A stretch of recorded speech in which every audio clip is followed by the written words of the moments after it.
Hello everyone, welcome back once again another brand new vlog. আজকে আপনাদের মাঝে তুলে ধরতেছি বান্দরবনে আমরা কিন্তু ছিলাম প্রায় 2 দিন। এখানে কি কি করছি, কোথায় কোথায় গেছি, তার মধ্যে আমাদের বেস্ট পার্ট ছিল একটা নীলগিরি যাওয়া। এর সাথে খেলা করার নামই কিন্তু একটাই জায়গা, সেটা হলো নীলগিরি। নীলগিরি বাংলাদেশের বান্দরবন জেলার একটি অত্যন্ত জনপ্রিয় ও সুন্দর পর্যটন স্থান। এটি সমুদ্রপৃষ্ঠ থেকে প্রায় 2200 ফুট উচ্চতায় অবস্থিত। আপনারা কি এটা জানেন, নীলগিরিকে কিন্তু বাংলাদেশের দার্জিলিং বলা হয়, কারণ এখান থেকে মেঘ, পাহাড়, প্রকৃতি, অপরূপ সৌন্দর্য একসাথে কিন্তু আপনারা উপভোগ করতে পারবেন। নীলগিরি নিয়ে আপনাদের কিছু তথ্য দেই।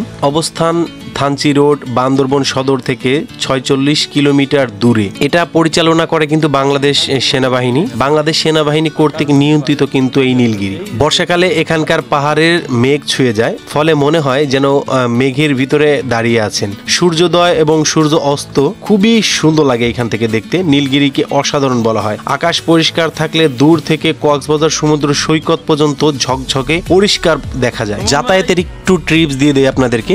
বান্দরবন শহর থেকে জিপ, চাঁদের গাড়ি, প্রাইভেট কারে কিন্তু যাওয়া যায়। রাস্তা ঘুরপাক, অভিজাত চালকের কিন্তু খুবই দরকার।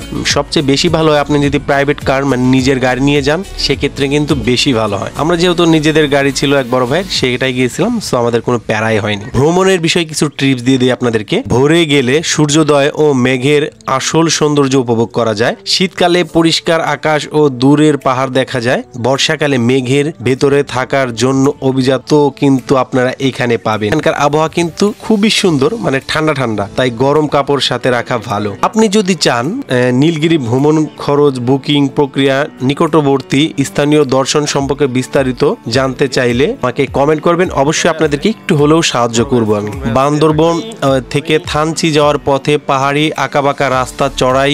এটি বাংলাদেশ সেনাবাহিনীর কর্তৃক কিন্তু পরিচালিত এবং নিরাপত্তা শৃঙ্খলা একটি পর্যটন কেন্দ্র।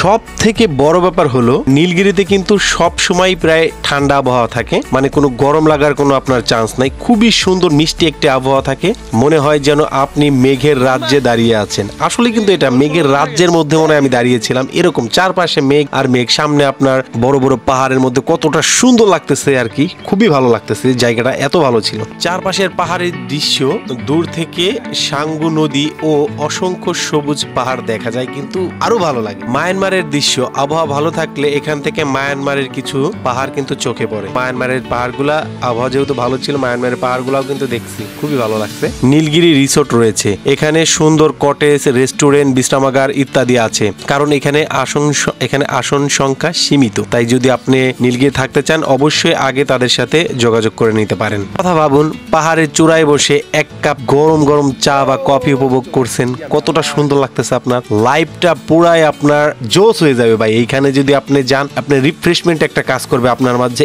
এইটুকু আপনাকে আমি গ্যারান্টি দিতে পারি। যত কাজে থাকেন, যত প্রেসারে থাকেন, একটা চায়ের চুমুক আপনি দেন এইখানে বসে, আপনার মনটা যদি ভালো না হয়েছে, তারপর আমার কাছে এসে বললেন যে ভাই না কি আপনি কোথায় নিয়ে গেছেন। আসলে কিন্তু সুন্দর একটি জায়গা। আমি পরে দিব, এখান থেকে দিয়ে মজা পাই না তেমন, মানে মাইক সেট করতে হয়, অনেক কিছু সেট করতে হয়, দেন হলো ভয়েসটা ভালো আসে। এখানে কিন্তু এমনি ভালো আসছে। তো নেক্সট কোনো ভিডিওতে আবার দেখা হচ্ছে, ততক্ষণ সবাই ভালো থাকবেন। আসসালামু আলাইকুম।